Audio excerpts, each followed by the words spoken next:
everyone. Go ahead and Lisa, are we good in pacing? Yes, sir, we are. Okay, we got to hold on a minute.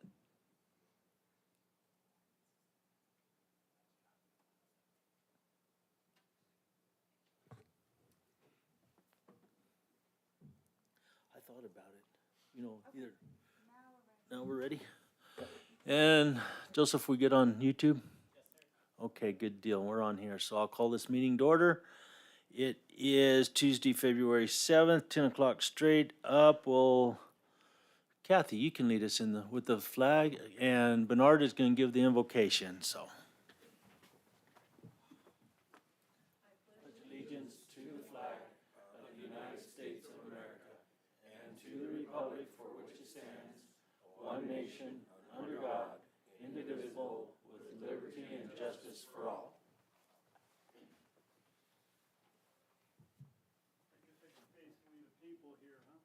Pardon me? Go either way you want, as long as you talk into that mic.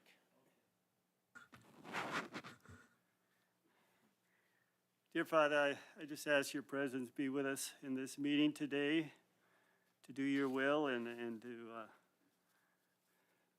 be good servants, Lord. We are humble here today in your holy presence, Lord, not only to be righteous servants of the people, but most importantly, righteous servants of a holy, almighty God who gives us everything. Most importantly, the gospel of our Lord and Savior, Jesus Christ. We know you gave us this great country, divinely inspired and built on a foundation of the Holy Bible. We should know that when we follow the Almighty God's laws and statutes and the Constitution, which we believe was inspired by God, and our country has experienced great grace and blessings like no other ever has experienced before.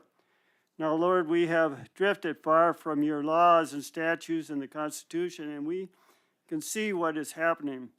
But Lord, we know the Bible in 2 Chronicles 7:14 says, if my people who are called by my name will humble themselves and pray and seek my face and turn from their wickedness, and I will hear from heaven and will forgive their sins and heal their land.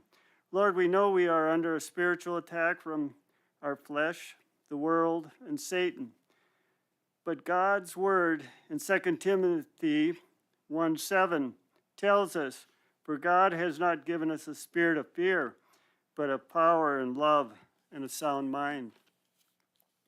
Lord, we are truly in a spiritual battle against good and evil. Lord, as your people, we have a great hope in your holy word that gives us the courage to stand firm against all the evil wickedness that has risen up in this world today. Please, Lord, help us in everything we do. And with that, I'd like to read from the Psalms 33:13 through 22. The Lord looks from heaven. He sees all the sons of men. From the place of his dwelling, he looks on all the inhabitants of the earth. He fashions their hearts individually. He considers all their works. No king is saved by multitudes of an army. A mighty man is not delivered by great strength. A horse is in vain hope for safety. Neither shall it deliver any by its great strength. Behold, the eye of the Lord is on those who fear him, on those who hope in his mercy, to deliver their souls from death and to keep them alive in famine. Our souls wait for the Lord. He is our help, our shield. Our heart shall rejoice in him because we have trust in his holy name. Let your mercy, O Lord, be upon us, just as we hope in you. Please, Lord, help us in everything we do to glorify you Father, Son, and Holy Spirit. In Jesus' holy name we pray. Amen. Thank you, Bernard.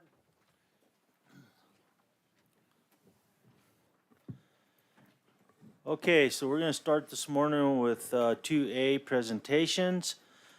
2A is public recognition of 3 employees through the County Spotlight on Employees Program. And Erica, lead us away. Yeah, good morning, Mr. Chair, members of the board. I am requesting that we move, table 2 of these, that, because they're unable to be here. That'll be Kenneth Sadathite and Taylor Holland, if we'll move those to the next meeting, if that's okay. But our nomination for this month reads for Dylan Mojica. Evan Stahlcup was trying to locate a parcel of land in Young, Arizona. He was unable to find any information online. He reached out to Taylor Holland in the recorder's office. Taylor was able to find a PDF of the actual document that transferred ownership of the property, and that document included a multi-paragraph legal description that was not translatable by Evan to any sort of address or location on a map. Evan contacted Dylan Mojica at the assessor's office. After some digging, Dylan was able to email Evan not only an address, but a county GIS map with a pin he'd put in.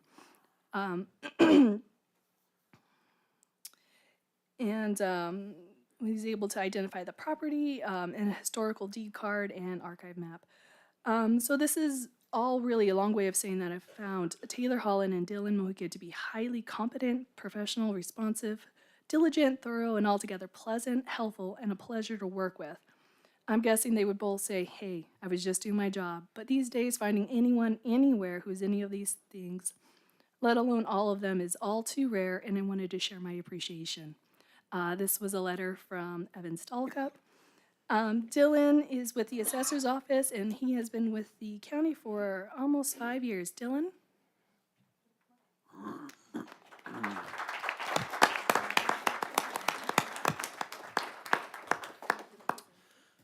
Wonderful, thank you. Thank you. Good job. Well, thank you very much. I do appreciate that.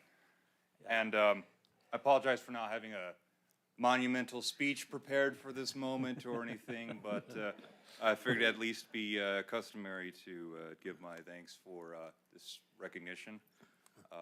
There's a fair amount of research-intensive tasks that goes on with my position, and I do take that quite seriously. So, again, I'm quite grateful for this recognition. Well, thank you. That individual that sent that was really happy, and that parcel that you found was in Pleasant Valley of an old family.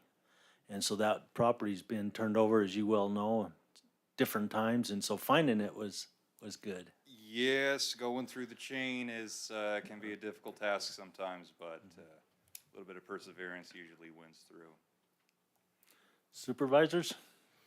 I'll just thank you, and I'm sure you've, with the talent that you have and the enthusiasm you had, I'm sure you've researched a lot that we haven't got letters from. So I appreciate your motivation very much. Thank you. Thank you.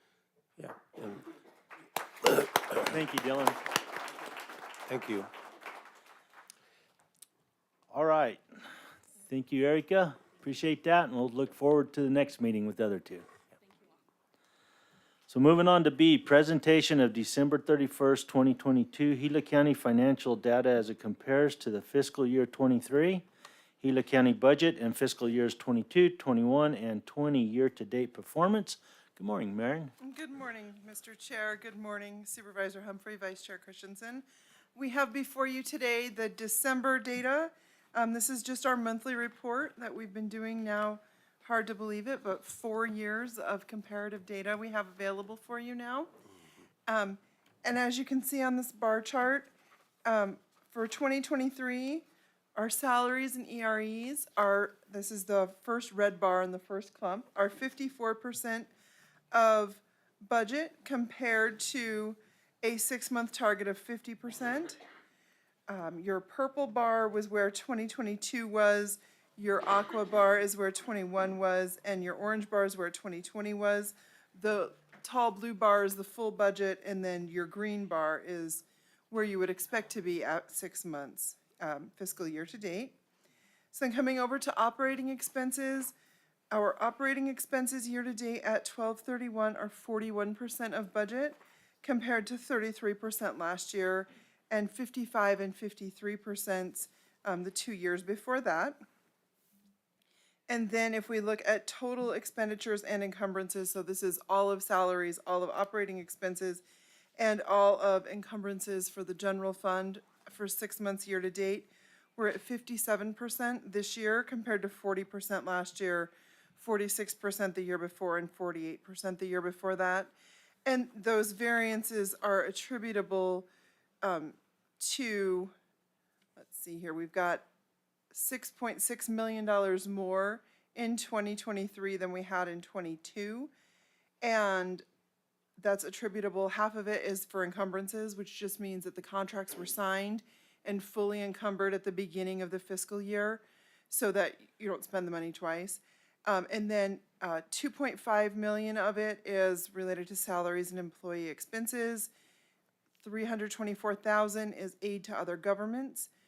329,000 is travel and transportation, and that is for inmate travel and transportation, not staff.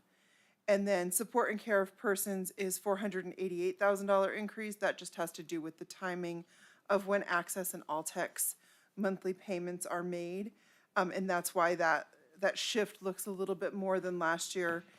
And our revenues year-to-date, which is this last clump over here, we are at 70% year-to-date compared to budget, and that compares to 42% a year ago. So timing is going better. Most of that 70% is your LATCF funding. And then the over and above that is another $748,000 that was higher than the previous year. $143,000 of that is for property taxes, $141,000 for excise tax, $125,000 for non-business licenses and permits, and $252,000 more in state grants compared to a year ago. And overall, you can see that your department heads and your fellow elected officials are doing a really good job of being good stewards of the county's resources. Thank you, Maren. Supervisor Humphrey? Just thank you for keeping track of all of that for us. Your scorpion's distracting, you know that, right? You're welcome. Okay, I figured you wanted to make sure we were making eye contact. I was like, wow, You're welcome. how You're welcome. how do I make eye contact? Hey, it's copper. What the heck? Sure.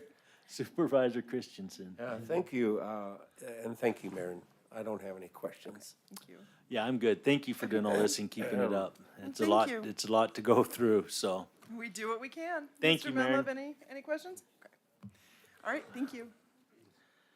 Okay, on to 2C, presentation regarding Gila Proud's fiscal year 2022 accomplishments. Amy, good morning. Good morning, Chairman Klein and Supervisors Christensen and Humphrey. Thank you for this opportunity. We're going to talk about one of my favorite projects, which is the Gila Proud project. As you know, in 2020, there was a meeting to create a project that would allow us to clean the corridor of Highway 60 from the Globe edge to the Miami edge. And it took us a bit to get that started, but we did end up contracting with Allegiance Builders. And from July, so that shows a map. It's about 11 miles that are cleaned up on a regular basis. But from July 22 to December 22, is this me? Can I go to the next one? This is me, okay. All right. 13.64 tons of weeds and trash were removed.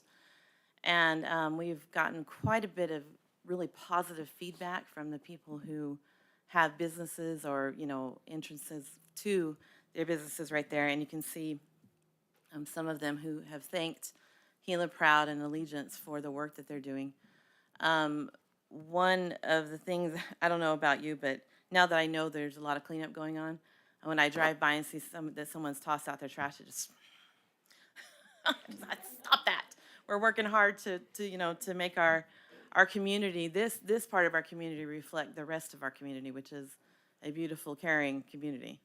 And so we have sponsors of this project, and they are BHP, Gila County, City of Globe, Freeport McMoran, Cobra Valley Regional Medical Center, Capstone Mining, Southern Gila County Economic Development, Resolution, and the Town of Miami, for a total budget of $132,500. And this particular project will end at the fiscal year. So we're looking to that at this point. But I wanted to give you an update of what has happened so far. In December, though, I have to tell you, so in December alone, and I'm not sure exactly why the trash pile was so big, but it was 13,000 pounds of trash and building debris and that were taken out to the landfill. So Good. So you say this is gonna end at the end of the fiscal year? it's a year by year. Everybody who sponsored it for 1 year, and then I was to come and present it to you. And Huh, okay. Is that it? You good? yes, I am. If you have any questions, I'd be happy to answer We them. probably will here pretty quick, Amy, so Supervisor Humphrey. I thank you for the presentation, and I don't have any questions of you, but when it comes up for review, for continuing, I believe I will have some questions Yes. from whomever is going to bid with that or to redo the contract. I will have multiple questions of them, but I have none of you, and thank you for the presentation. Okay. Sounds good. Supervisor Yeah, Christensen? thank you, Amy. Yeah, the need's not gonna go away, so Right. hopefully we'll be able to continue doing it. And maybe we can get one of those red lights for your car. When you see someone throw trash out, you can, But I want a siren too, if I'm gonna get that. Siren? I need to Done. be official. thank you. Amy, thank you. So when this comes up for review towards the end of the year, who's gonna do that, or how's that gonna work? It'll Who's- be the finance department, probably I'll have That'll- part in that. So you'll bring it up in front of us as a board? Yes. Okay, good. As a work, excuse me. No, you're good. Mr. Chair, if I may. Yeah. As a work session prior to a just vote on, perhaps? Mr. Chairman, Supervisor Humphrey, I would recommend a work session. You might recall when we first went into this that there was a discussion of whether we could use inmate labor or not. Several of our partners socially do not agree with inmate labor. And so we are not utilizing inmate labor, but that is still an option. So we need to explore all the options of providing the service. A great thing, I can notice a difference going up and down the highway. We need to continue, but actually how the service is performed, how it's provided needs to be discussed, and a work session would be great. Thank you, Mr. Chair. Yeah, thank you, Tim, and that will be good if we can get all of our partners that we have now at the same table at the same time. That would be good, because it is a really good project. It is, so, thank you, Amy. Thank you. All right, moving on to number 3, public hearings. 3A, information, discussion, action to adopt ordinance number 2023-01, engine braking of several mile markers to reduce engine braking noise between designated areas in Pine and Strawberry, Arizona. And Michael, good morning. Good morning, Chairman, members of the board. So residents of the Pine and Strawberry areas of unincorporated Gila County, they've had recent concerns over the increased noise with engine braking through their communities. They've requested the Board of Supervisors consider passing an ordinance which addresses some of these loud noise concerns they have. So back in September, we held a staff work session with the Board of Supervisors and presented the board with a draft ordinance that would address the concerns that Pine Strawberry residents have. And during the work session, one of the partners we have on this ordinance, Adam Shepard and the Sheriff's Office, had some concerns over safety. And the issue was, should we, between the mile markers, should we create, this ordinance which prohibits braking but impacts safety concerns? In other words, you want the trucks to use the brakes in certain situations to protect the residents and businesses along the highway up there. And so in talking with Adam Shepard and the sheriff, they agreed to go out there and identify the mile markers that would not impact safety, but would also assist with reducing the noise levels in that area from engine braking. So this ordinance that I'm proposing the board consider in front of you has those specific mile markers identified by the sheriff, Adam Shepard, and his team that would not impact safety, but also in hopes of reducing the noise from air braking. And I'd be happy to answer any questions you may have. Thank you, Michael. Supervisor Humphrey. Mr. Chair, I have no questions other than I appreciate them going out to check for the safety issues because, brakes are important and so, yeah, probably more important than the noise sometimes. But anyway, I appreciate that information and so, thank you. Thank you, Tim. Supervisor Christensen? Thank you, Supervisor. Thank you, Michael.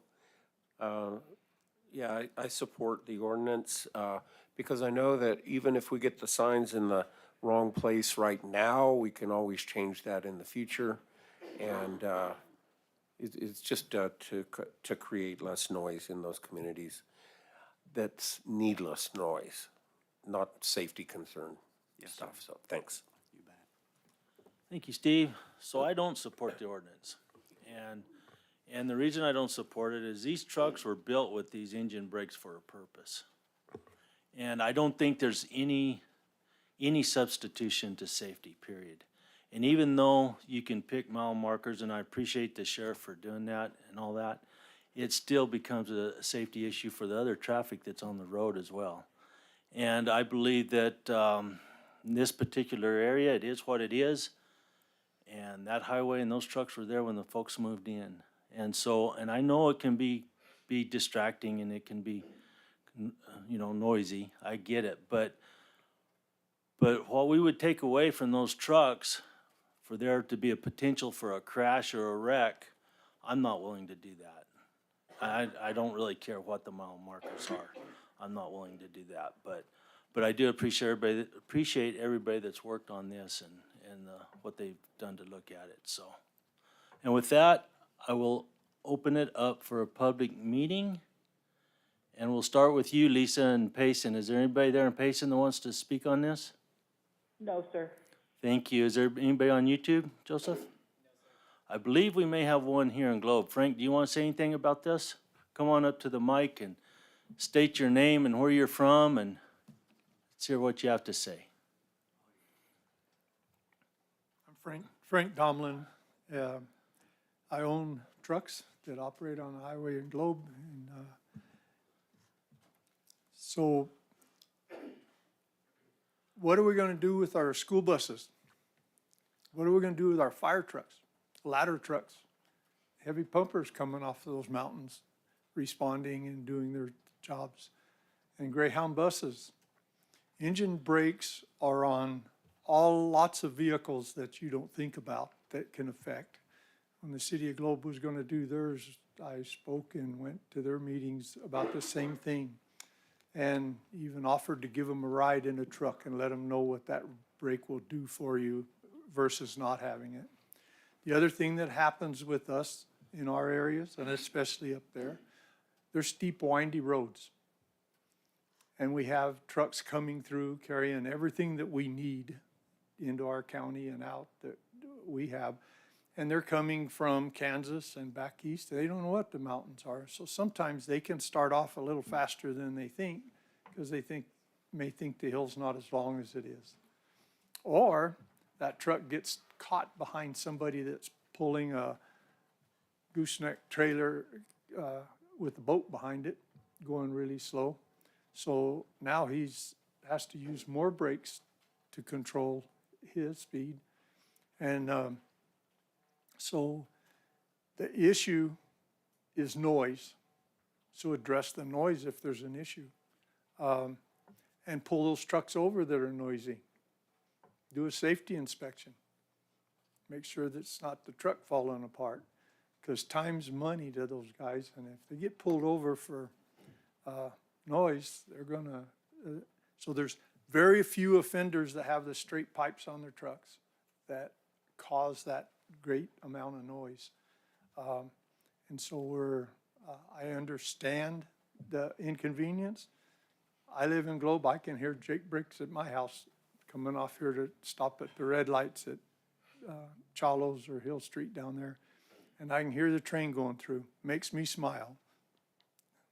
Because that's money, that's economy, that's things are moving and doing. So, but it affects more than just the trucks with the engine brakes. And so you can go on, I'm sure lots and lots of county vehicles have them. And if we took the road department out there and loaded them and told them jump off that hill with a cat on the back and tell you you can't use the Jake brake. So you know what the option is? Very low gear, very slow off the mountain, tying up people that start passing on the double yellows and passing 4 and 5 cars. So we create a lot in doing that. And so I would highly suggest that we not do a Jake brake ordinance or an engine brake ordinance. And so trucks have a limited air supply, and so their air brakes, and the engine brake works off the engine. And so it's 2 different systems that will help keep the truck in control and be able to stop and react if there's a broke down car or something in the road, or the unfortunate things that would cause you to need to stop really quick. And so thank you for your time and listening. Thank you, Frank. Thank you, Frank. So if there's no other public, any other public here? I don't see any, so I'll close the public hearing part of it and ask for a motion. Yeah, Mr. Chairman, a lot of good points, by the way, really good. So we don't want anybody to not use their brake if it's needed. However, I will, let's see where this goes. I'll make a motion to approve ordinance number 2023-01.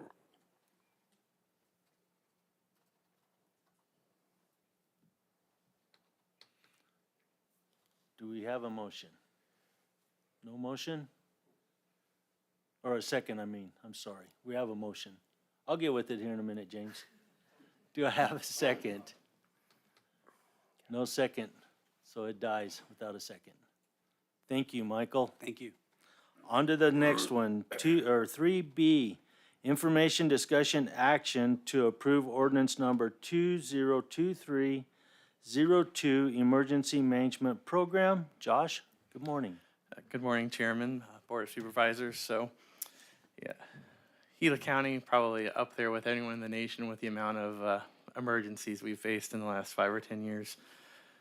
So, like most people, you want to learn from those emergencies, and we learn the good, we learn the bad. One of the things that we noticed was for Mr. Milford, our county emergency manager, to really do his role completely was, as a good supervisor, is to make sure that his role and what he needs to do is very well defined and delineated so that I could feel like a good supervisor that, he knows the role that he encounters. And so what this really does is it kind of spells out, we have our county emergency operations plan, and it lays out, what the board does during an emergency, what the, finance manager, the county manager, what emergency management does. And it just spells that out so everybody understands their role when these things come up.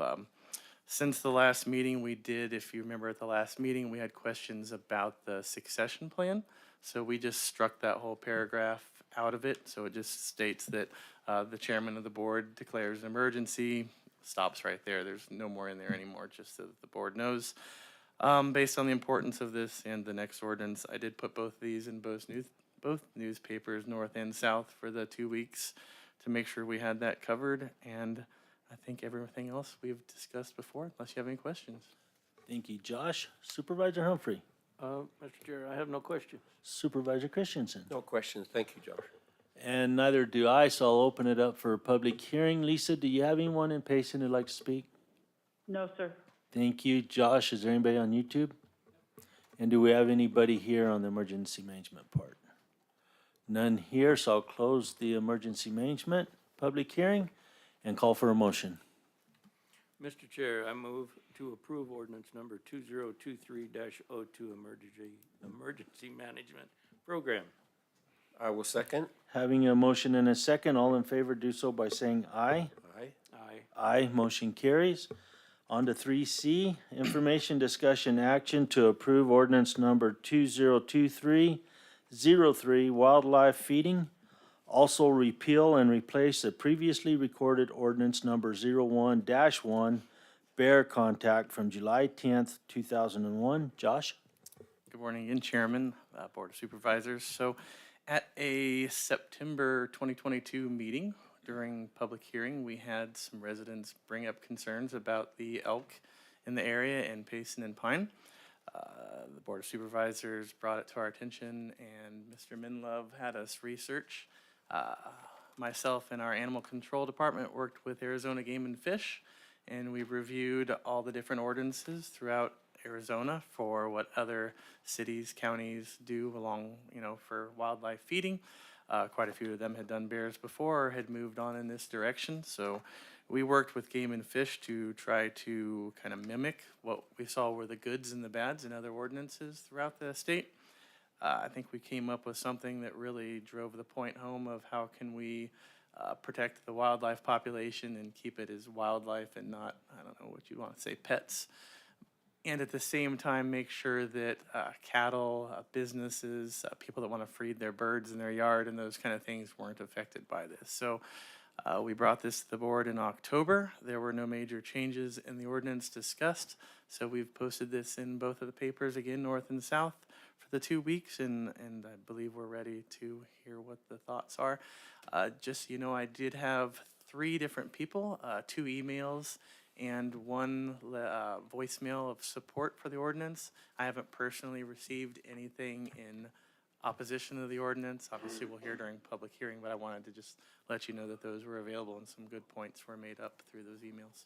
Thank you, Josh, and I believe each one of us has a copy of those right now as well. Supervisor Humphrey, any comments or thoughts? Yeah, this is this is a tough deal, but I believe it's a great ordinance. I believe it was well written. Like you say, people feeding their animals and birds and things of that nature. You did a very nice job on splitting those hairs, and so I think you did a great job on writing the ordinance. Supervisor Christensen. Thank you. It's a public safety issue to me, so thank you. Yeah, and and I agree with both of these, and I'm not one for extra ordinances or laws or whatever, but after being a part of that work session and listening to the issues that was caused by this, something has to be done to cover that. And so I don't have a problem going forward with that, but I do want it to be well known that a lot of the issues that we have is because we've created those ourselves, and whether you like to feed an elk off your back porch, that's one thing, but you're creating a lot of different issues and problems for your neighbors that try across the fence. So with that, I'd open up the public meeting. Lisa, do we have anybody? Yes, sir, I do. I have a Liz Sloan that would like to come up and speak. You betcha.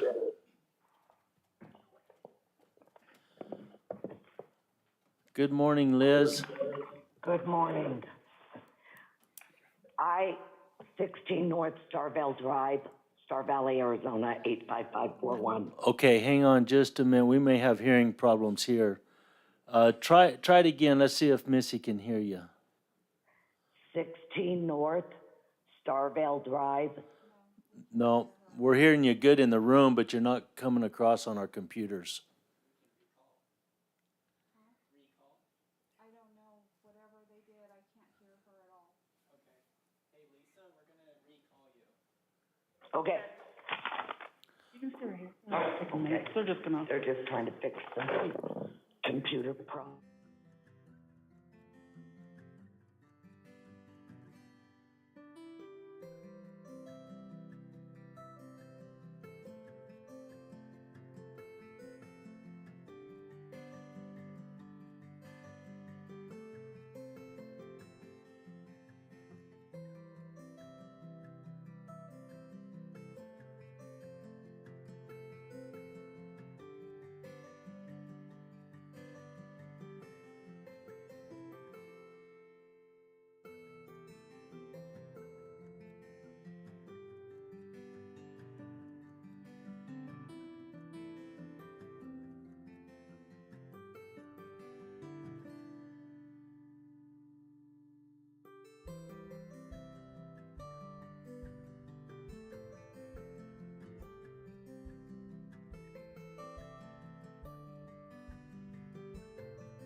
You good? Okay, Liz.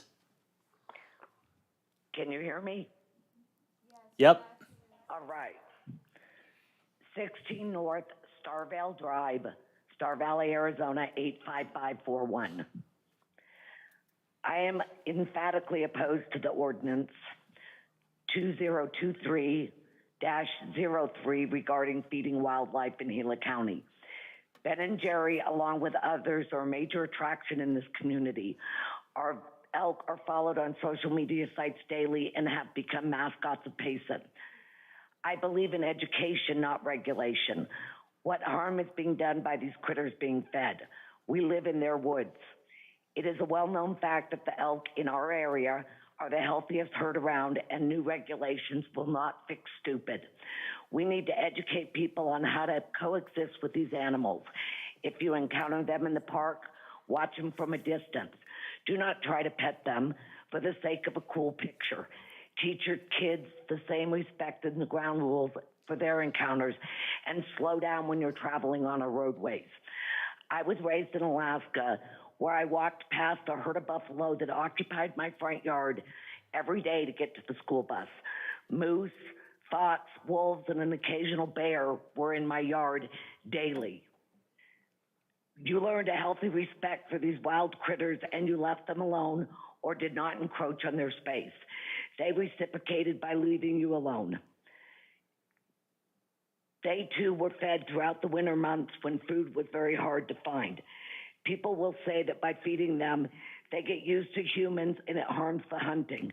Judging from the number of tags taken every hunting season, this analogy is false. My kids, along with many others, come from all over the state to hunt in Payson units due to the size and the health of the elk. People say that they roam town because they're being fed. No, it's because we live in their woods. Do they get fed? Yes. They are no different than the homeless or the struggling single mom that humanity helps feed daily. They are God's creatures and deserve food and safety and a place to live. If fed with respect and in an educated manner, then there is not a problem. Let's do a mass public service announcement that is based on education. Put a monthly article on social media and in the paper. Teach people to coexist in a healthy and safe manner. Teach them no matter how friendly they seem, at the end of the day, they're still a wild animal and will not take kindly to being approached, pat, or charged. Like humans, they have their own personality and limits. A new regulation is not going to stop stupidity of some. There will be several killed on the highways 87 and 260 every year due to speed and lack of attention while driving. They'll still be the person who defies common sense and approaches them with a bad outcome. Let's lower speed limits, make people responsible for their own actions and common sense. Do you honestly think this ordinance will resolve the issues? Do we really need another regulation? I think not. Thank you. Thank you, Liz. Is there anyone else there that would like to say anything? I do have one thing to say. The ordinance was, or the announcement of this paper was in the ordinance. The announcement of this ordinance was in the paper. I read the paper twice a week, cover to cover. I never saw the actual ordinance. There is some discrepancy as to whether or not it's going to be encompassed in Payson and Star Valley or just the outlining areas. So could you go over this ordinance? You bet. We'll bring that up in a minute, Liz. Thank you. There's no one else, Lisa? No one else, sir. Okay. Joseph, do you have anyone on you?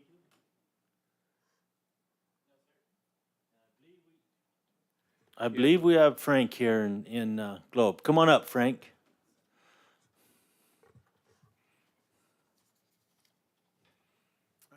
I'm Frank Domlin from Globe, Arizona, and I just have a few comments on it. I certainly oppose more regulations, and we're encumbering all the expense for the lack of the game and fish and the state of Arizona to take care of their elk. and the numbers of elk that are out there and going around. So we're gonna have it. How enforceable is this? Are they gonna be able to prove it? Is it gonna turn into well, I seen them feed it. No, I didn't feed them. And I don't know, it just seems like you're getting an ordinance that's gonna be pretty tough to enforce.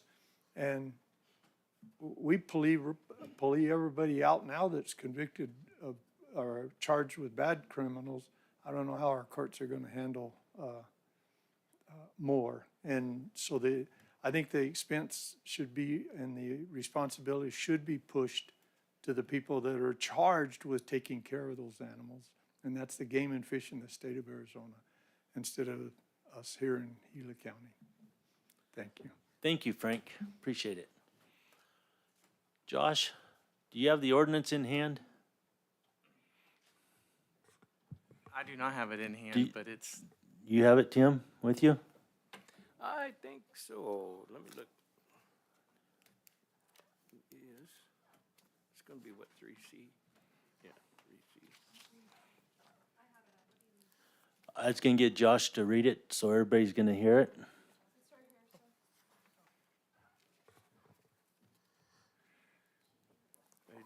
Yes, I do have a copy as well.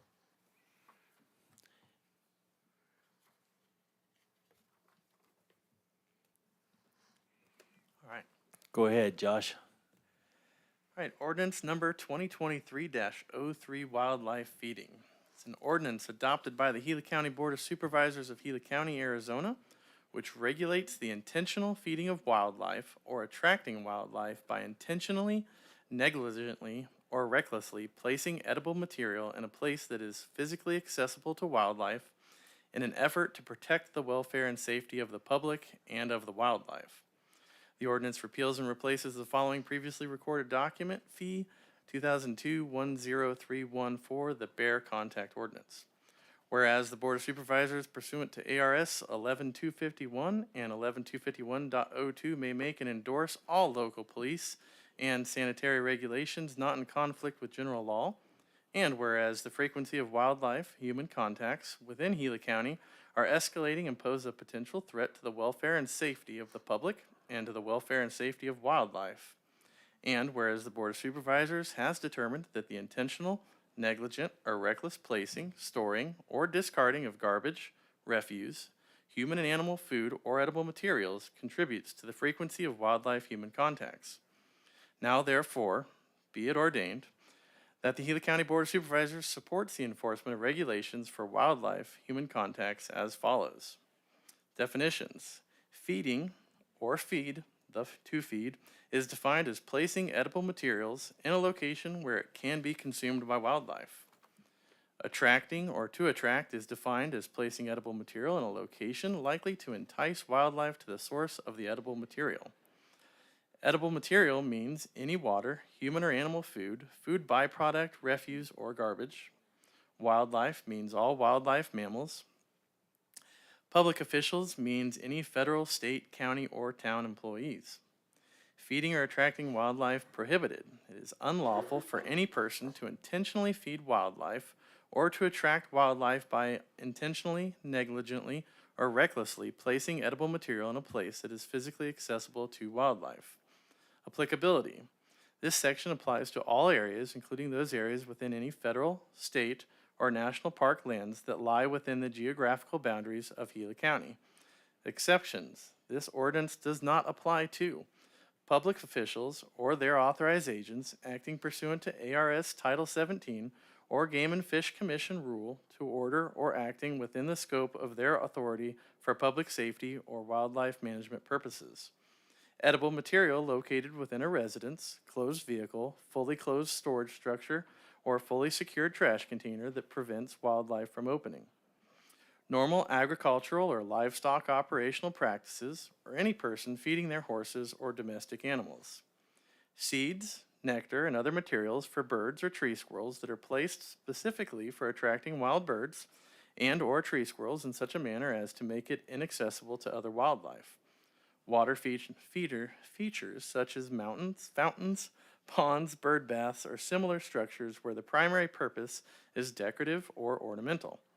water sources, salt or salt-based materials produced and manufactured for the livestock industry, placed a quarter mile outside of residential areas where the attraction of wildlife does not pose a risk to public safety.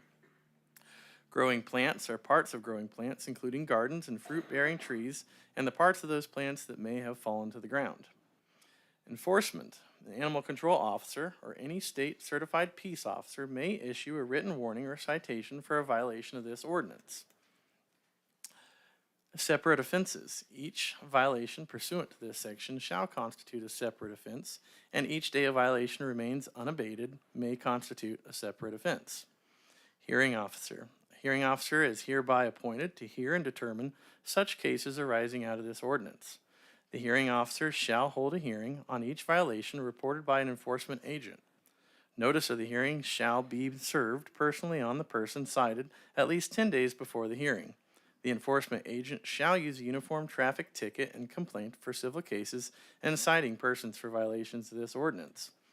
At the hearing, the enforcement agent shall present evidence of the violation, and the person cited or their attorney shall have an opportunity to present evidence. The county attorney's office may represent and present evidence for the enforcement agent if at their discretion they decide to do so. At the conclusion of the hearing officer shall determine whether a violation occurred, and if so, impose civil penalties in an amount not to exceed $500. Monies collected for civil penalties shall be deposited in the county general fund. The Board of Supervisors shall adopt written rules or procedures for the hearing and review of hearings. Final decisions of the hearing officer under this subsection are subject to judicial review under ARS 12901. That all ordinances and parts of ordinances in conflict with this ordinance be hereby repealed to the extent of that conflict. Severity clause. If any section, subsection, sentence clause, or phrase of this ordinance is for any reason held to be invalid or unconstitutional, such provisions shall affect the validity of the remaining portions of this ordinance. The Gila County Board of Supervisors hereby declares that they would have passed this ordinance in each section, subsection, sentence, clause, or phrase thereof, irrespective of the fact that any one or more such sections, subsections, sentences, clauses, or phrases be declared invalid or constitutional. Josh, thank you. Thank you for that. And Liz and you ladies up there, hopefully you were able to hear all that. And so, did I close that public meeting already? I did, didn't I? Did I? Jessica, you keep it? No, you didn't. I don't think so. We had a new one walk in the room, and so if the public hearing is still open, do you have anything you want to say on this ordinance? Good, okay. So I'll close the public hearing right now. Supervisors, Humphrey, is there anything else you want to comment or say on this? Well, you know, when you come up with something new, there's always cans of worms that you open that you don't realize ahead of time. So in bringing a ordinance to us to pass, if we don't pass and somebody gets killed by an elk, what would be our liability? Jessica? It's a loaded question, Supervisor. Well, okay. Chairman, members of the board, I don't believe not passing the ordinance would incur liability for the county if someone were to be injured by an elk. It may help as a deterrent, although enforceability may not be there. It may deter others from feeding the wildlife or what have you. Thank you. Thank you. Supervisor Christensen? Yes, I have a couple things. So and I'm going to ask Jessica too. Do you have the ordinance in front of you? Yes. Okay, I'll ask you in a second. So which will help answer one of Liz's questions. Okay. And in concern with what Frank's a smart guy, I like him a lot. He makes some good points. Unfortunately, any ordinance that we pass becomes a countywide ordinance, and there is very, very small and specific areas where I feel this is needed. And I get a lot of constituents in the Pine and Strawberry area that are just at their wits' end when it comes to the quantity of wild game that are now in those communities as a result of overt and excessive feeding And Frank's point was, why not let Game and Fish handle this? The problem is, Game and Fish can't handle it without this ordinance. And that's the point. I hope he understands that. So I support it. And the question that I have for Jessica is in applicability 1.03. It says, this section applies to all areas, including those listed here, federal, state, and national. When it says all areas within the county, does that also include the incorporated areas within the county? With the language, yes, unless there was some sort of specific conflict with a town ordinance. Okay, so this will include the town of Payson, Globe, Star Valley, all of those. And the enforceability of the ordinance would be through whatever law enforcement wants to do. And we don't need permission or adoption from any of those councils to do that. Typically, the ordinance would apply to the unincorporated areas with the language here. They would have the ability for citation, but if there's a dispute, then it may not uphold. I see. Thank you. That's all I have. Thanks. It's a lot to it. So, so I understand, I hear what Liz is saying, and I understand what Frank's saying. I actually had a conversation with Frank earlier prior to this meeting. And it's not that Game and Fish doesn't want to attend to this, they do. And by doing that, we're gonna give them the what they need to get it done. But more than that, is this is a situation that's been building in Gila County for a long time. It's been a lot of years of this going on. Even though we restrict people from feeding animals in their backyard, those animals are not gonna leave. They're still gonna be there. They're not going anywhere. And there's still gonna be issues with other private properties and things like that, that's gonna have to be fenced out, from the elk and whatever else. But we don't need to enhance it. And unfortunately, that's what's being done in some areas. And it doesn't take but one or two people to do this. And like Liz's comment was, feed the animals during the wintertime and things of that nature. They don't need fed down here in the wintertime. We don't have those kind of winters. We have more than adequate forage for these animals outside the private properties. We have more than adequate waters outside the private properties. That's something that's been in the works for for more than a decade, of these permittees putting in water infrastructures, better pastures, better thinning areas, whatever, to provide this forage. And so I don't feel like the feeding is something that has to happen in order for these animals to survive. It doesn't. And I look at it there again as a safety factor, and that safety factor isn't gonna go away. We're still gonna have elk sleeping in people's backyards. We're gonna still have cows with calves in the backyard where you walk around the corner and you might get tromped. That isn't gonna change, unfortunately. And that's all because of this going on for all these years. But to my opinion, this is a way of the first step to try and correct something that we're up to our ears in already, so. Supervisor Humphrey? Yeah, Mr. Chair, we have Anthony Perskeric, who is an animal control officer, who's going to be enforcing this, and he may want to say something. We'll bring him up, and maybe Adam too, but I want to go back to something real quick. It was during our work session when we were talking about this, and Game and Fish was here. You guys can correct me if I'm wrong, but my opinion of that meeting was Game and Fish is going to take the lead on enforcing this. That's what they were asking for. Give us the tools necessary to enforce this. And I also believe what I heard then was, we're not going to jump out there and go writing a bunch of tickets. We want to educate people. We want to work with people, but we got to quit doing this. And so I hope that's still the case, and that's where we're going. So when it comes to your animal control people or the sheriff's deputies, that we're not bogged down chasing this around neighborhoods all the time. But anyway, Sheriff, do you want to say anything about this first? Just simply that I do agree with everything you said. We were contacted by Game and Fish during the process for this and advised them about how to go about bringing this up in front of you. I was convinced as well as you were, although I didn't attend that meeting with you all, about their reasoning for bringing this up, and that they really had no other way of dealing with it other than at least starting here and seeing if there was some kind of an impact they could have on the problem. So as far as enforcement is concerned, I know there was some discussion on that earlier. It just follows pretty much basically any other ordinance that you've written in the past. If there's a complaint, and that's usually where it starts. This isn't something that we would be sneaking around in the trees, probably making sure that nobody's doing.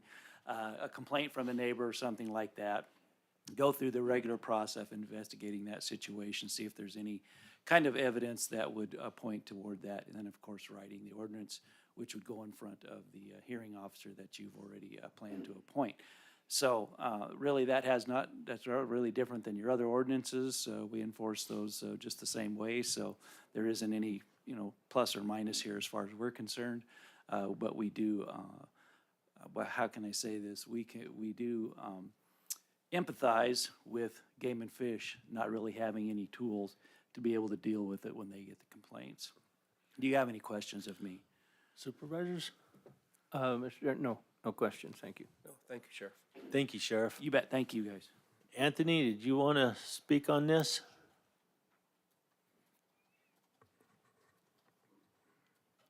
Good morning, Chairman and Supervisors. I'm Anthony with Animal Control. I've been doing this job for well over 15 years, and I do take care of the northern part of Gila County. The past 15 years, I've seen a huge increase in elk population in the Pine Strawberry area. I've had people come to me saying that they've been chased on their property. They're not feeding elk, but they go to feed the horses, but the elk are chasing them to get the hay. I think this ordinance needs to go into play. It's a safety issue for people, and not just for people feeding elk, but for other animals being brought in the properties of calves.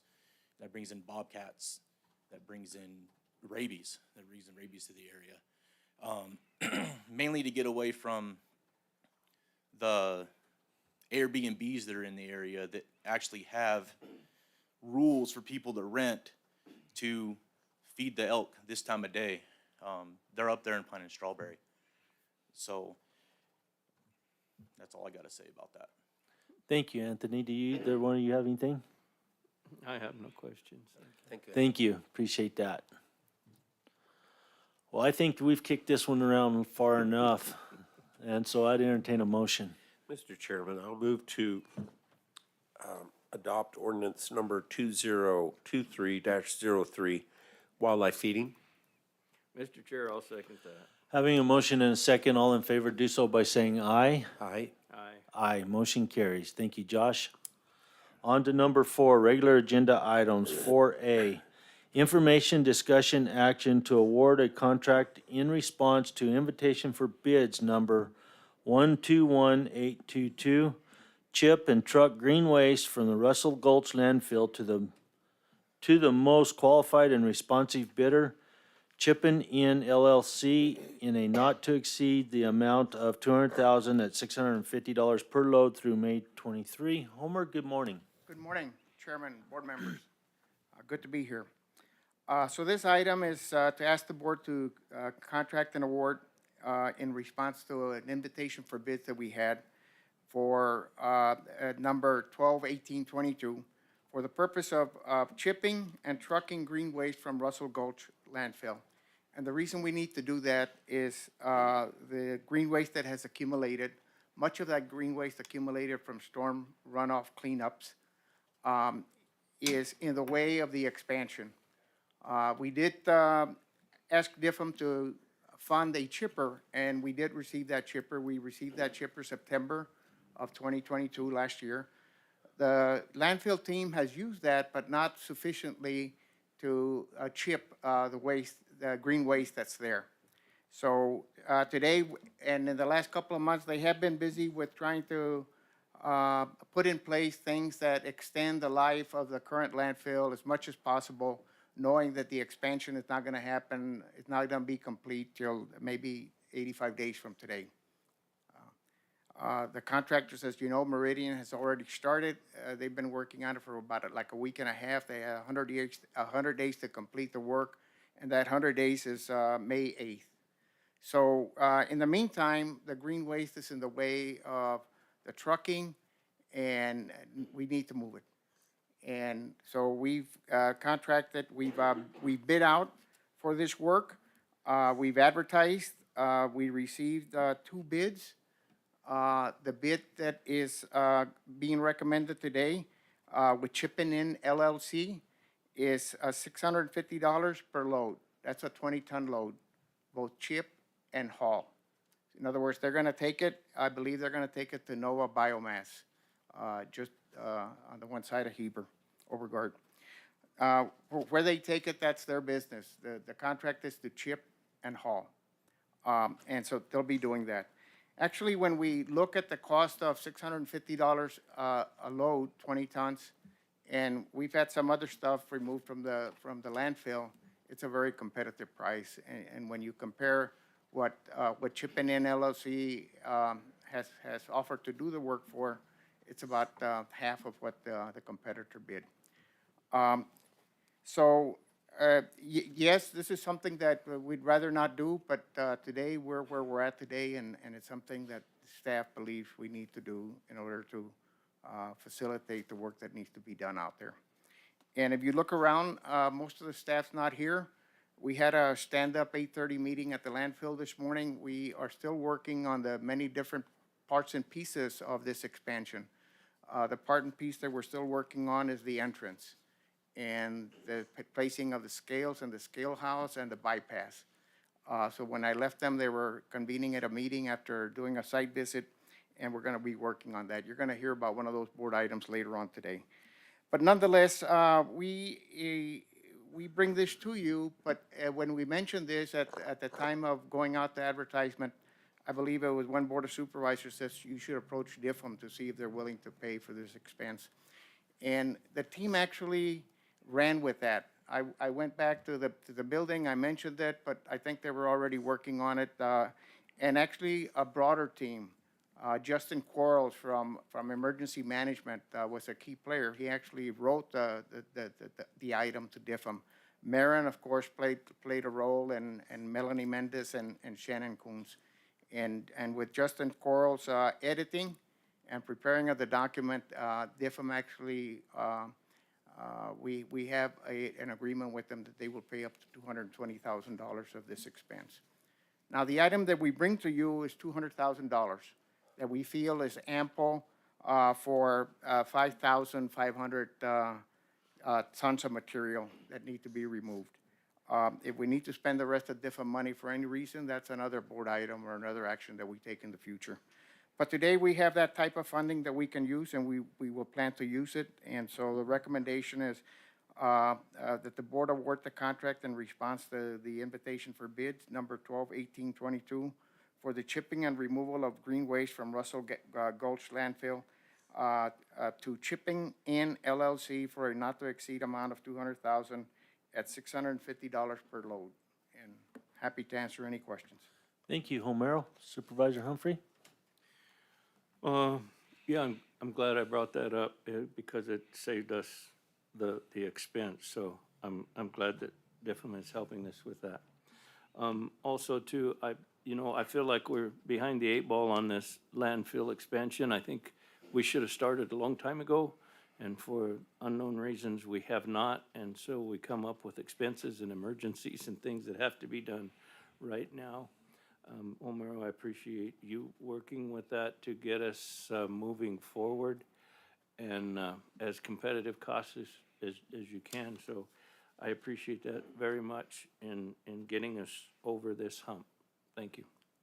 Supervisor Christensen? Thank you. Thank you, Homero. I know you've inherited some things that perhaps were not as prudent as possible in the timeline, and I appreciate very much your working hard to remedy and repair anything that you've inherited that is difficult to work with at the moment. I think we need to do this, obviously, and so I just want to thank you and everyone else involved with this expansion and all of Public Works, actually. So Homero, you walked into a pretty good job right there, so welcome back. But anyway, we get through this, and so for this $200,000, is that gonna take out that whole pile, or is there gonna be some left? It's enough to take out the whole pile, but there may be trunks that the contractor may not be willing to chip. And we'll handle that ourselves. In-house, okay. But yeah, there's enough money here to move 5,300 cubic yards that we have out there. Tons, I'm sorry. No, that's 5,300 good. tons. It's a big pile. So I think this is fine. We can get the money from DIFM. I appreciate their help on this. And, that's a big plus. But I guess going forward, or maybe even looking in the past, what did we ever do with all the green waste? Did we burn it at one time, or was it chipped and hauled out, or did Novo come and get it?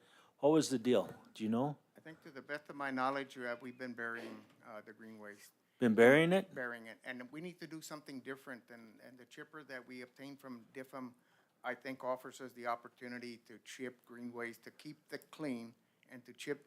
If you want to be able to offer the mulch material that you chip to the public, it needs to be somewhat clean. And so we need to make sure that we keep it clean, that we chip it, and we offer it to the public at a fair price, whatever the board helps us decide that should be. And we'll be coming back to the board for that plan, with a plan like that. If the public, if there's not sufficient demand for the public for the chip material, then we need to figure out how we move it to the biomass plant at no expense to us. And so we need to work on those kind of things. There's the opportunity of doing other things with that material. Composting would be one. That's something that we need to look at later on in the future. And landfill staff, I talked to Melanie about that, and she will be looking into that.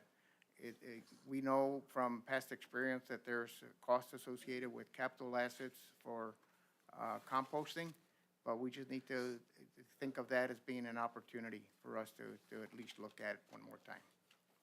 So I'm bringing this up because I wanted to know.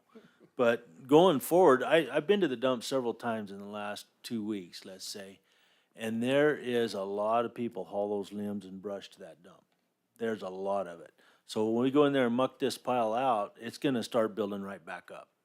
It's gonna start coming back. And so that's why I brought it up to you, Homer, to see what you're thinking about, and that we don't get backed in a corner again where we have this pile, and instead maybe we have a program and a way of dealing with all this. So that's why I bring it up. Thank you. And we do need to work on it, and we can't wait for the solution, for us to look for a solution when we have a stockpile. We need to start working on it almost as soon as they haul it out. Thank you, Homer. So we'll be back soon. Any other questions for Homer? With that, I'd entertain a motion.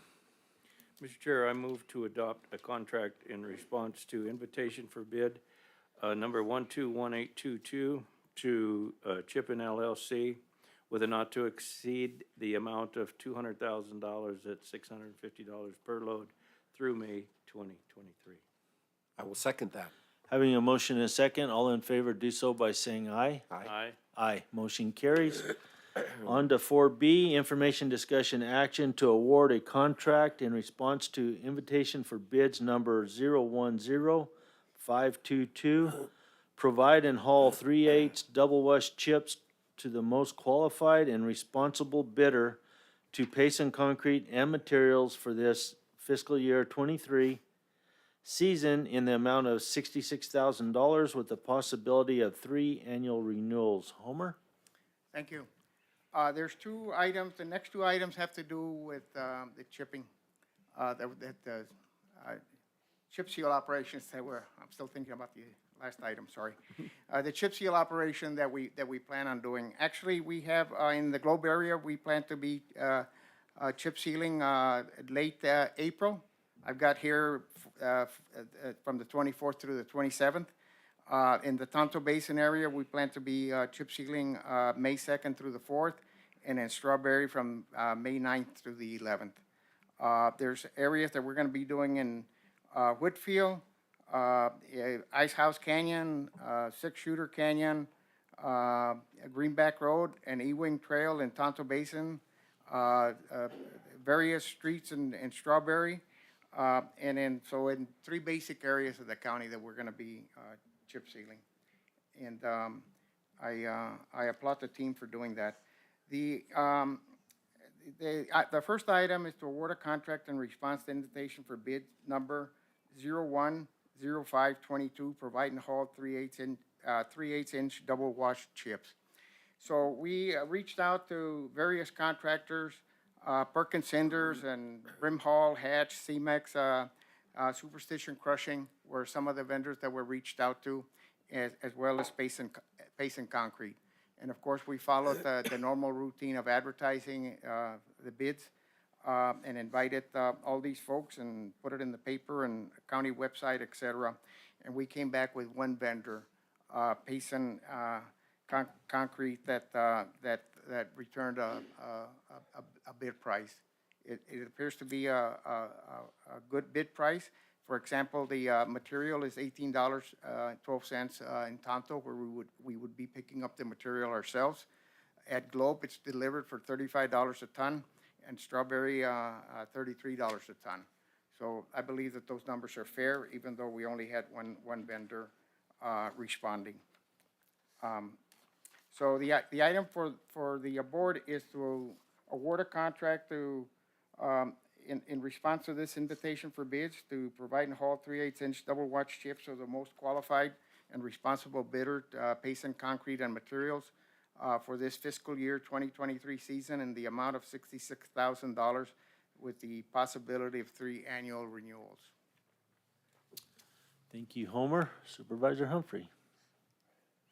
Yeah, I would like to tip my hat to staff for the culture change. I remember when it was mentioned that to sell our lay-down machine, and we kind of went against that tooth and toenail, and so it's great to see the change and the willingness of staff to reach out and do chip seals. I remember when we did some work in Tonto Basin, took pizza out to the guys that were doing the chip seal, and there was guys from the sign shop, guys from the mechanic shop, everybody threw together to chip seal. So I just want to say it's great that that staff is willing to take on and get back to work and do some chip seal, because you didn't mention that doing our own chip sealing is saving us hundreds of thousands of dollars. And so my hat's off to staff for reaching out to do that. So thank you very much, Homer.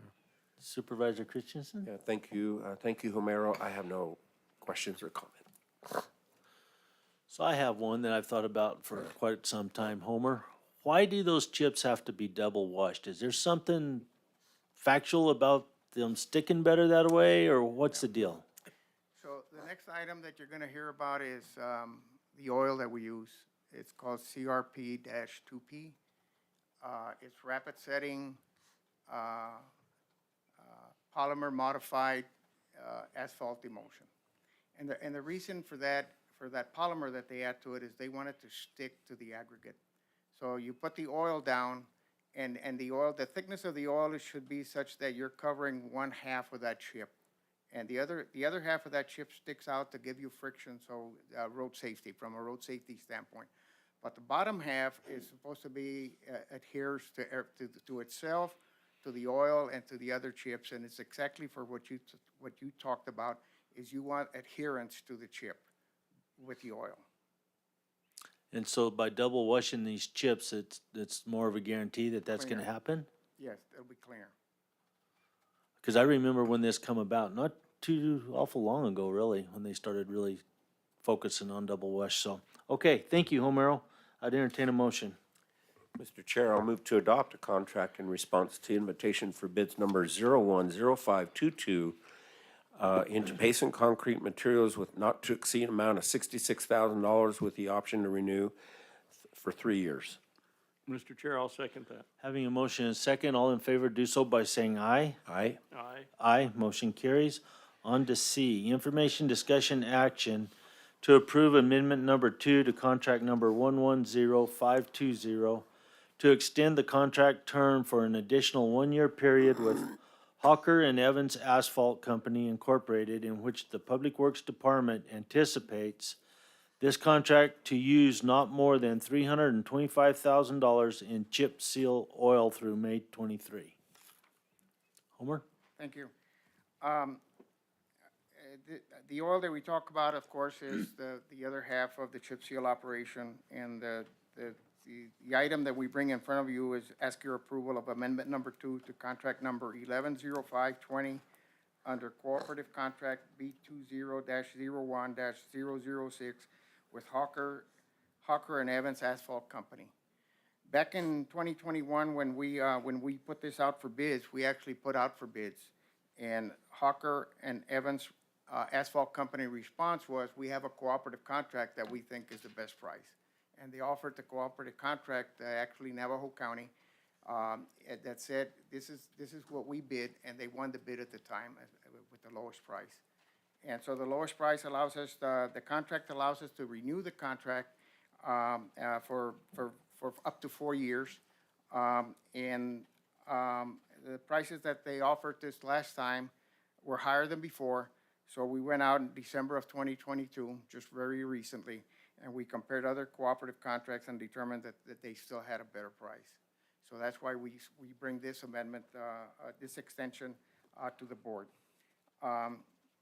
So the item that we're asking you to approve is amendment number 2 to this contract, 110520, to extend the contract term for an additional 1-year period with Hawker and Evans Asphalt Company Incorporated, in which the Public Works Department anticipates this contract to use not more than $325,000 in chip seal oil through May of 2023. Thank you, Homer. Supervisor Humphrey? Nothing other than thank you for keeping an eye on competitive bids, and if they raise it, I think that's great that you went out and looked and tested them. So thanks for keeping an eye on competitive bidding and looking ahead to get these chips and to get the oil and everything ahead. That's forward thinking. So again, thank you. Supervisor Christensen? Doing great. Thanks, Homero. So, Homer, another question for you. So you're gonna buy $325,000 worth of oil. And I know it can't be an exact come out right to the line where you wanna quit. What happens if you have extra oil? We need to find extra chips. We can always keep, the way we pick these roads, there's always an ability for us to extend it a little bit longer. Okay. And vice versa. If we underestimate, then it's okay to not complete the section that you're completing. We'll pick it up next year. So you have the ability just to burn, you have the ability to burn up all the oil you're gonna have. That's true. But the 325 allows for a contingency, a small contingency, in the event that we order on a daily basis what we think we're gonna need. So if we had calculated that we were gonna need 300,000, we say, let's put in front of the board 325, giving us a little bit of room in case the amount of oil that you put down is you try to control it. It's supposed to be a certain thickness. You can be off a little bit and still be okay. You can be a little under and still be okay. So it does vary a little bit, and so therefore there's a contingency in that $325,000. The further you can stretch that $325,000, the happier I'll be, so. Thank you, Homer. That I'd entertain a motion. Mr. Chair, I move to adopt amendment number 2 to contract number 110520 with Hawker and Evans Asphalt Company Incorporated with a not to exceed the amount of $325,000. I will second. Having a motion and a second, all in favor do so by saying aye. Aye. Aye. Aye, motion carries. On to D, information, discussion, action to authorize advertisement of invitation for bids number 012523, Russell Gulch landfill scales and installation as outlined in the solicitation. Homer? Thank you. So this item is just as the chairman read right now. It's for a landfill scales and installation. So today we have one scale. It's an old scale. It fails once a year. When it does fail, there's really no alternative for us. The scale house is nothing to brag about. It can be replaced, and that's what we would like to do. We would like to replace the scale house. We would like to buy 2 new scales, offset them, put them side by side so that from the same building, the attendant can greet you as you come in and have you pay as you go out. Which is the standard way. If you look at many of the landfills in wherever you may go, that's a standard way of setting up the scales. Today we use, with a single scale, we use lights and hand signals to move traffic along, and we don't really have an alternative solution for when the scale goes down. The scales, what we've looked at is a number of scale companies. Scales of the order of magnitude that we're looking for, at least 120,000 pounds. Cost about $60,000. The actual installation of the scale, and they have a particular design that they use, the reinforced concrete piers, they have concrete ramps. All of that is included in what we're looking for via this invitation for bids.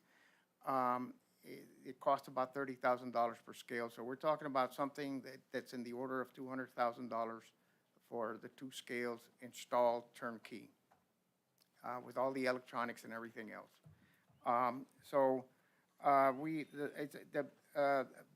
Many members of the Public Works team are working on this. John Digman from the landfill in Payson area had been invited. We'd like to learn from this and see if we can't do something similar at that landfill. The engineering team, the GIS team, the surveyors, we're all working on this because we have about 60 days. Even though the contractor is going to be done with the expansion in 100 days, we need to be finished with a bypass road so that we can bypass the traffic while the scales get installed the last 30 days of that 100 days that we're talking about. So that's what they were working on this morning, working backwards from about April 15th on the work that they're doing for the bypass roads that's associated with the scales that we're talking about. So we spent basically the last 2 weeks, almost solid, trying to prepare this item and getting it to you, maybe the last 3 weeks. And we've looked at and talked to various scale companies, and now we're going out for bids, and hopefully we reach out to more than them for this. It is, like I mentioned, a turnkey where they would actually come in here and excavate and actually install, pour the concrete. It's going to be a special concrete they pour that cures, they say, in 3 to 7 days. And then they're going to put the scales on it. And then they want us to wait a week or 2 after that before we start using the scales. The reason for the scales is that the cell expansion is actually in front of the existing scale today. And so if you go to where the scale sits today, you'd have a long detour to get back to the new expansion, and it would be a traffic nightmare. It just wouldn't be acceptable to anyone. And so we need to move the scales one way or the other. And in moving the old scale, we believe that we could actually set it in and it wouldn't work. That scale today is in ground. The scales that we're planning to buy are above ground.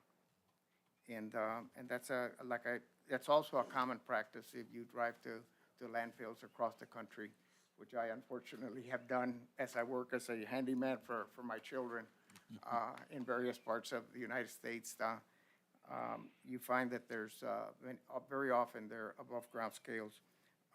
So we're going to pursue that. So the motion to the board, the suggested motion to the board is to authorize the advertisement of invitation for bids number 012523, Russell Gulch landfill scales and installation as outlined in the solicitation. And with that, I'll take questions. Thank you, Homer. Supervisor Humphrey? I have no questions. Thank you, Mr. Chair. Supervisor Christensen? Thank you, Homero. So what I'm hearing is that these scales that you're planning on buying being above ground would be more portable if needed to be moved at a later date. Correct. And that would be the kind of scale we would want to do at Buckhead Mesa, since we're thinking of changing locations there at some point too, so. That's, Correct. It's yes. a big learning lesson for us and one we can apply, I think, up at Buckhead Mesa. Okay, great, thank you. So, Homer, just a question, and I know what you're saying about the scales, but what about the scale house? So, we have a timeline, and in our timeline, it says nail down the bypass road first, and next we go to the scale house. We have gone out and looked for buildings. Currently, we're looking for a building that's an 8 by 24.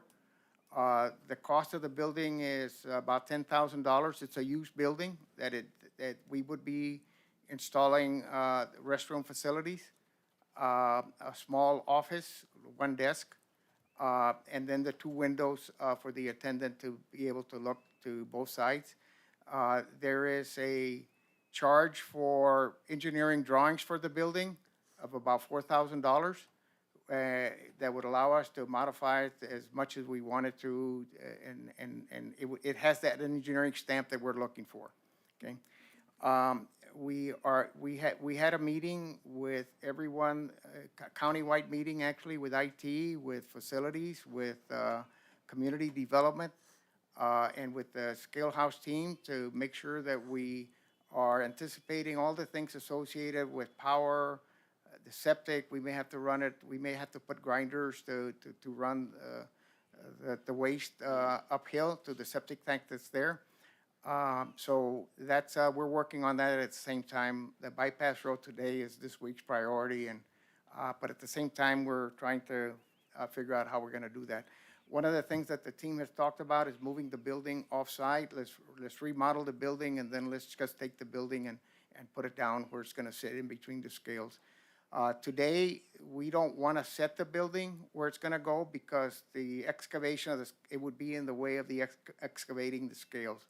So even if we were to buy the building today, we'd put it off-site for a little while before we would drop it in. It's kind of like the last thing in that puzzle that we're working on. I was just curious because, you know, going through there and looking at that scale house and everything, my hat's off to those scale attendants. That's all. I'm amazed they keep up, actually, with the way it's set up there. So, thank you, Homer. With that, I'd entertain motion. Mr. Chairman, I move to approve the advertisement of invitation for bid number 012523. Mr. Chair, I'll second that. Having a motion and a second, all in favor, do so by saying aye. Aye. Aye. Aye, motion carries. Thank you, Homer. Thank you. On to E, information, discussion, action to approve a memorandum of understanding between Salt River Project, SRP, and Gila County to assist them in working with the United States Forest Service to protect valuable natural resources at a cost of $5,000 per year as presented. Michael? Good morning, Mr. Chair, members of the board. So over the last several years, Gila County's been hit hard with the wildfires and the post-fire flooding and infrastructure issues that we've all seen during the fires and after the fires. And back in August of last year, SRP approached Gila County and asked them to consider a partnership with them. The partnership would work on some forestation projects that they have identified around Gila County that could have an impact on our watersheds. One of them is the Cragen watershed. So they have projects that they've identified that they're moving forward with. And their thought process was to partner with Gila County on these so they could take that partnership and use that partnership to try and leverage that with additional funds through the Forest Service and through the State Forestry Department. So the MOU you have in front of you for consideration is just that.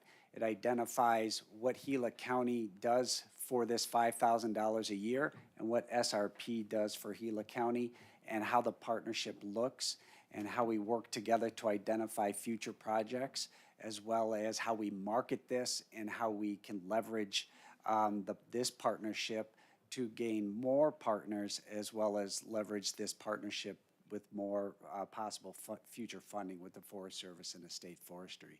So I would be happy to answer any questions you have. Thank you, Michael. Supervisor Humphrey? Yeah, I guess it's become our job, although I have a different opinion, but I think it's a good program. It has, somebody's got to help restore things. And so for $5,000 a year, I think it's money well spent, even though U.S. Fish and Wildlife Service, I'd like to have them as one of our partners as well. Agreed, sir. Thank you, Tim. Supervisor Christensen? Thank you.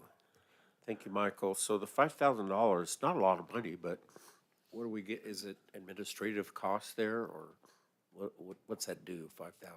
So if you look at the MOU, it basically specifies what that $5,000 is. The SRP is basically going to take that $5,000 and consider this a partnership.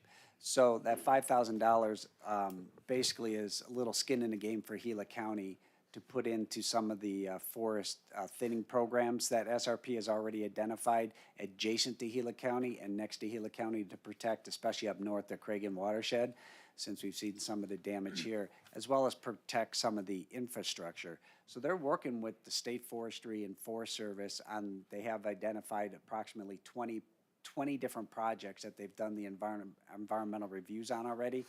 They're going to move forward with thinning the forest and doing those kinds of projects to try and protect their infrastructure as well as our watersheds. So that's what that $5,000 will get us. Okay, thank you. You betcha, sir. Michael, thank you for working on this. I think this is a good partnership. I totally understand why they want us in there. And how am I going to say this without being real? So I believe we ought to be a partner with SRP, and I believe we ought to be involved in these practices on the ground. But I also believe we need a desired outcome for this. And this is something that I've discussed with the lady at SRP. It was over a particular style of their projects and the way they were doing it. Is if we're going to do something, let's make it last for the dollars we got. I know $5,000 isn't much money at all. $5,000 won't even untrack some of these machines for a day. But when you start leveraging dollars like they're going to do with us as a partner, we're going to stack up some money, and it's going to be good to put in these projects. But let's make them last. And that was my conversation with her. And so I think that as a partner in these projects, I think Gila County should be sitting there with a say-so as well, saying, if we're going to do mastication projects that last 2 years, then why are we doing this with that kind of money? Let's make it last for 15 years or 20 years.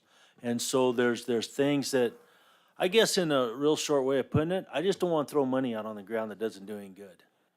That's just where I'm at. I completely agree, sir. And if which is why in the MOU and with our conversations, they've included that Gila County gets a say in future projects, that we are able to work with them, and it requires meetings with SRP and the other partners for those projects to be identified. So in the MOU, it allows us that seat at the table, so to speak, to at least give our perspective and give them some alternative projects to consider. And this is an annual thing, and if that isn't working, come in front of the board each year and let you know, because it does require reports, it does require progress, meetings with Gila County, SRP, and its partners. So we're going to be kept in the loop the entire year on some of these projects, and I'll be able to come back in front of the board each year and do that presentation. And I think that's great, and I see where it could work very well. I just want to be upfront and say that we don't need to spin our wheels. So, thank you, Michael. Anything else? I'm good, Mr. Chair. Okay, with that, I'd entertain a motion. Mr. Chair, I move to approve a memorandum of understanding between the Salt River Project and Gila County at the cost of $5,000 per year as presented. I will second. Having a motion and a second, all in favor do so by saying aye. Aye. Aye. Aye, motion carries. On to F, information, discussion, action to approve funding agreement number 204-23 between the Arizona Department of Housing and the Gila County Community Services Department. Housing services to provide Southwest Gas Corporation and Arizona Public Service Weatherization Assistance Program funding in the amount of $111,490 that will be used to provide weatherization services to eligible citizens residing in Gila County for the period of January 1st, 23 to December 31st, 23. Good morning, Melissa. Good morning, Chairman, members of the board. This request to approve this funding agreement will go along with my other weatherization dollars in our program. APS, in the past, we've contracted directly with them. They are now contracting through Department of Housing and then through us. So that's really the only change this year. Southwest Gas has been with Department of Housing for a number of years, so. Thank you, Melissa. Supervisor Humphrey? I have no questions, Melissa, other than thank you for keep reaching and keeping this organized. Supervisor Christensen? Yes, thank you. Thank you, Melissa. I don't have any questions. And I'm good as well, Melissa. Thanks for putting all this together and juggling this money, so thank you. That I'd entertain a motion. Mr. Chair, I'll move to adopt funding agreement number 204-23 with the Arizona Department of Housing in the amount of $111,490 from January 1, 23 to December 31st, 23. Mr. Chair, I'll second that. Having a motion and a second, all in favor do so by saying aye. Aye. Aye. Aye, motion carries. On to G, information, discussion, action to approve service agreement number 122622 with BMS CAT of Arizona to provide general contractor services with a not to exceed the amount of $75,980.81 to the March 15th, 23. Melissa? Good morning. This individual unit is in our home grant that we do major rehab. This unit needed some additional decking on the roof lines, some trusses that were bad, so we had to up our amount in this case. This is in the Payson area. Okay, thank you, Melissa. Supervisor Humphrey? I have no questions, Mr. Chair. Supervisor Christensen? Thank you, no questions. BMS CAT, where are they from? Valley. So we're still at the point where it's really hard to get contractors? Yes, sir. I am currently working on a Payson contractor, and I'm also, I have two in the works here. One still hasn't quite finished with his license, but I am contacting them on a monthly basis, seeing how things are going, if there's anything I can do to help, because I want local contractors also. Sure. No, I think, I know I do as well. So thank you, Melissa. That I would entertain a motion. Mr. Chair, I move to approve service agreement number 122622 with BMS CAT of Arizona with a not to exceed the amount of $75,980.81 to March 15th, 2023. I will second. Having a motion and a second, all in favor do so by saying aye. Aye. Aye. Motion carries. Thank you, Melissa. Thank you. On to H, information, discussion, action to adopt revised policy number BOS-FIN-116-Public Safety Personnel Retirement System Funding to reflect updated actual valuation as of June 30th, 22. Marion? It's been a long meeting. So every year we need to bring this before you.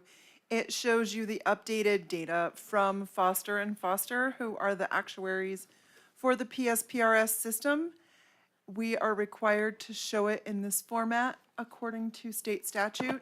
So you can see what we have for the sheriff's office, adult detention, and dispatchers.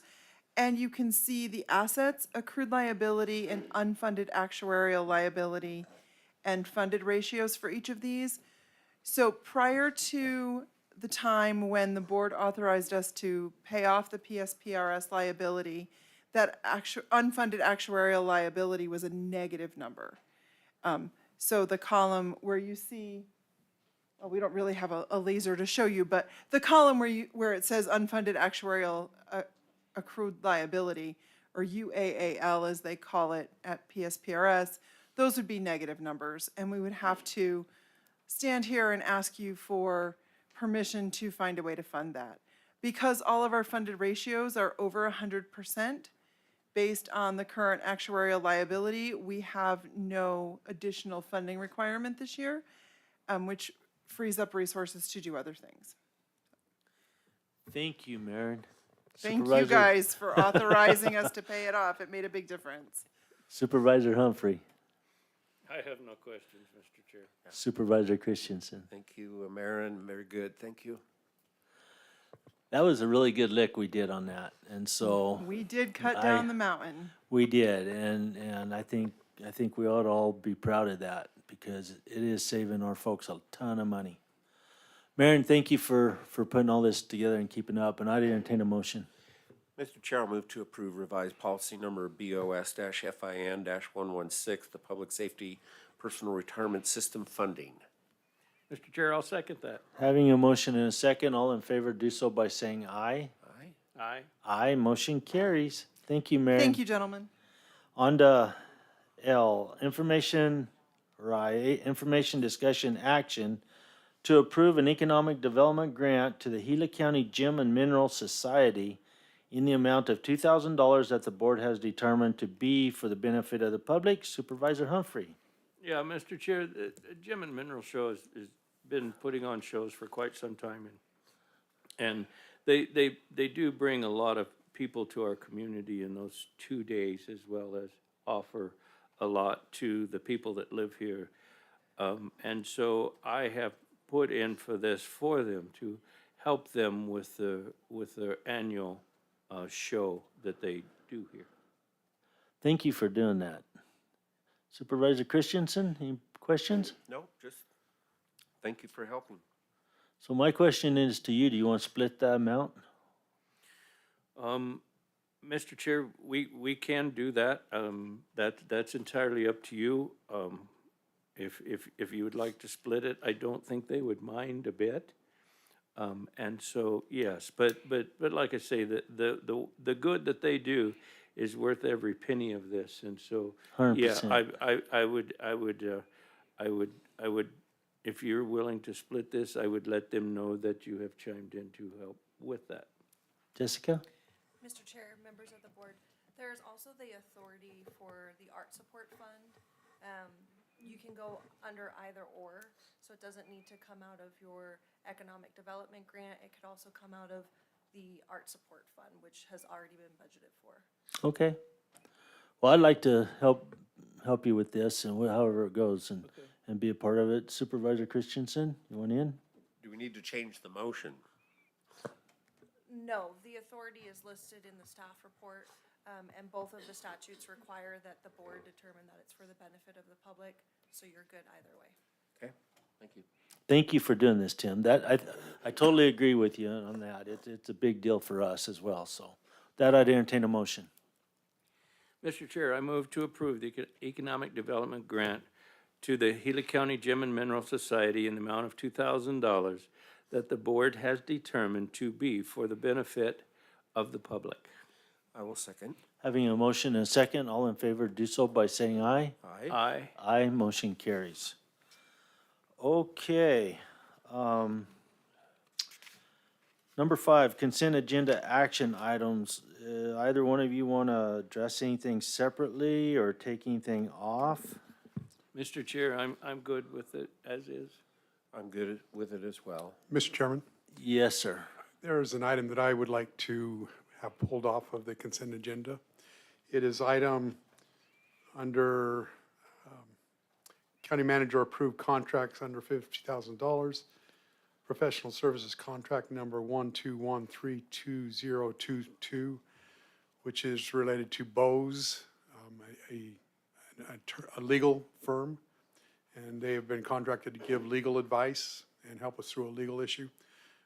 The contract needs to be amended. I have contacted BOS, tell them that the contract needs to be redone, amended. And so at this time, I'd like to pull this contract from approval. And that's part of your under 50. That's part of the contracts under 50 for the county manager. So you would like to table, excuse me, Mr. No, you're good. Go So ahead. you would like to table that item? I'd like to bring it, not necessarily table, because I need to do a new contract. So I'll bring a new contract back to the Board of Supervisors for approval when I've worked out the details with BOS, whatever their full name is. So, BOS McKinney and Evans, LLP. so let me ask you, Jessica, how do we do this? Are we good with just James pulling it off, or because this is a part of his actual report, how do we go about that as a board to remove that part of his report? And Mr. Chairman, it has been signed. Chairman, members of the board, when you move to adopt the consent agenda items, just make an exception to that specific contract. That's easy. We can do that. You good, Steve? Sure. Do I need to name the specific contract? 121322022. Okay, thank you. 1, 2, 2, 1, 3, okay, 2022. 2022. 121322022. Okay. Perfect. I'd entertain a motion.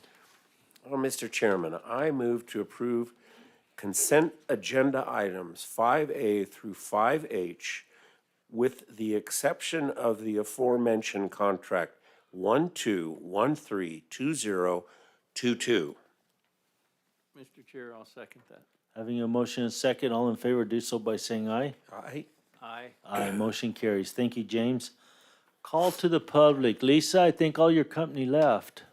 I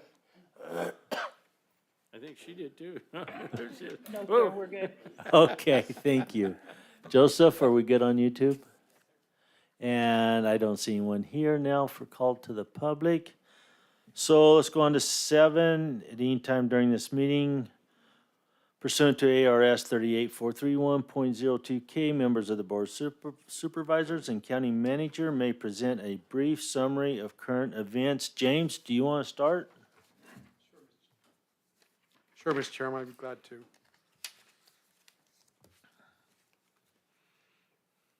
Let me start with the transportation transit system in Gila County. We've been working on this for actually a number of years, and in particular the last few months, that we have been working towards implementing or organizing an intergovernmental public transportation authority in Gila County. Where we've come to this point is that all the IPTA district or the region will be all of Gila County with the exception of tribal lands and those tribal nations that we will intend to partner with them in the future, IGAs, to enhance transit. They're not part of the IPTA because they've got their own money and their own everything, their own system. And so as of last Wednesday, all 6 municipalities and the county have signed the intent to proceed with the IPTA. So the next steps are that it will come to the Board of Supervisors the Board of Supervisors takes a vote to establish the IPTA in Gila County. With all 7 municipalities, all 7 governmental entities having agreed to go forward with that, then it'll come to the board. Before we do that, on February 28th, I'd like to schedule a work session so that we can have a discussion with the board, have the public have an opportunity to comment about transit in Gila County, should they choose to do so, and to have that time for an interactive discussion on transit, where it is, where it's going.